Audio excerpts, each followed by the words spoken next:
There will be times when we'll be put down. There will be times we'll drown in our lives.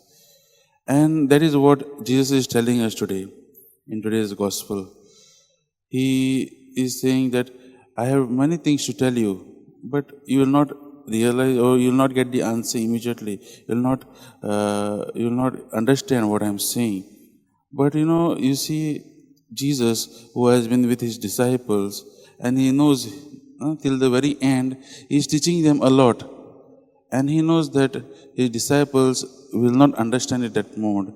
And that's why he assures them of the Holy Spirit. He assures them the Holy Spirit will come and he'll reveal to them, he'll make them understand. My dear friends, we can apply this to our own lives also. In our lives, we are also faced with a lot of questions. And we sometimes want answers, quick answers. But there are times, we get frustrated and we also become like the Titanic which drowned, which hit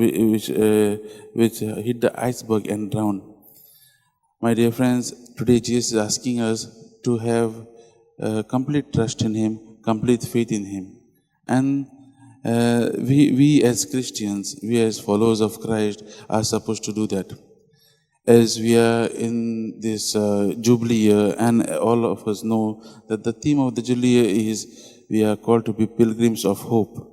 So let us pray as we reflect on this reading that that we don't lose our faith in the Lord, that we don't get discouraged, but rather we have hope, we have trust in the Lord.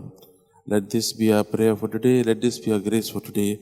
And let us ask the Lord to give us the strength that at times when we will dwindle in our faith, dwindle in our trust in Him, we may come back to Him and allow the Holy Spirit to work through us to see the Lord, working of the Lord.